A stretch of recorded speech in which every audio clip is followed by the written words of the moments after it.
পিতৃ সম্পত্তি রক্ষার্থে মুখ্যমন্ত্রীর কাছে সাহায্যের আবেদন করল বামুটিয়ার এক পরিবার। এয়ারপোর্ট থানাধীন বামুটিয়া গান্ধীগ্রাম তহসিলের অন্তর্গত উত্তর রামনগর এলাকায় মনোরঞ্জন গুপ দীর্ঘদিন ধরে বসবাস করছেন। সেটি তার পিতৃ সম্পত্তি।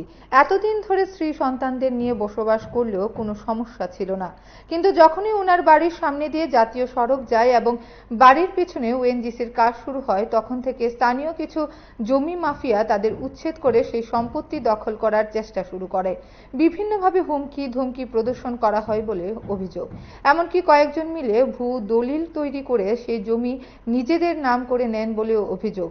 মনোরঞ্জন গুপ এ নিয়ে মোহনপুর মহকুমা শাসক, পশ্চিম ত্রিপুরা জেলা শাসকের দ্বারস্থ হয়েছিলেন বলে জানান, কিন্তু তাতেই তারা সন্তুষ্ট হতে পারেননি।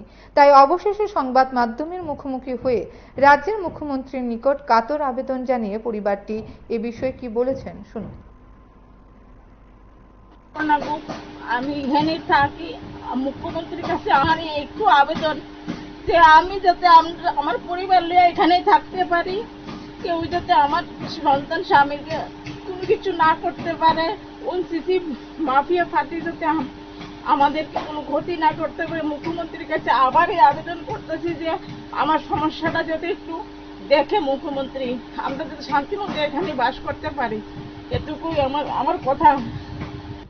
ঘটনা রয়েছে, আমরা তো এখানে জন্মস্থান, এখানে থাকি, আমরা জায়গায় দেয়া বাবার সম্পত্তি যারা ওএনজিসি আর বাইপাস রাস্তা হওয়ার পর থেকে মাফিয়ারা আমার খুব হয়রানি করতেছে। আমি ডিএম এর কাছে গেলাম, এসডিএম এর কাছে গেলাম, কোনো একটা পাইলাম না, সারা পেয়েছি না।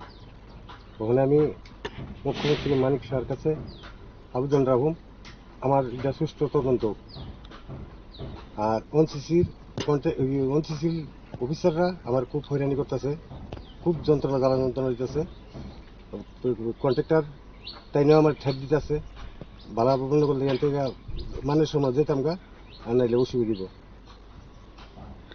মানে কারা আপনার এই ওএনজিসি আওয়ার বা রাস্তা আওয়ার পর কারা আপনার বাড়িতে এসে হুমকি দুমকি বা আপনারা হুমকি দুমকি দিতেছে? সূর্যকান্ত মজুমদার, এরপরে প্রদীপ সরকার, এরপর হরি সিং। কি কারণে হুমকি দিতেছে আপনারে? এখান থেকে উঠতে যেতাম গা।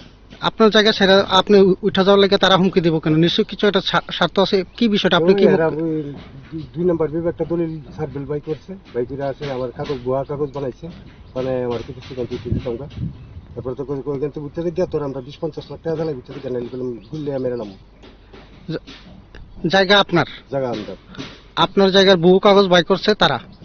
আমার দ্বারা সঠিক কাগজ আছে, সঠিক কাগজ দ্বারা ভুয়া কাগজ বানাইছে, যে সঠিক কাগজ তো আমি কোন কোনে গিয়ে সারা পাই না। আপনি এই বিষয়টা নিয়ে সেটা কই গেছেন? আমি এসডিএম এর থেকে দূরে গেছি, ডিএম অফিস টফিস সব স্থানে গেছি। তারা কি কইছে?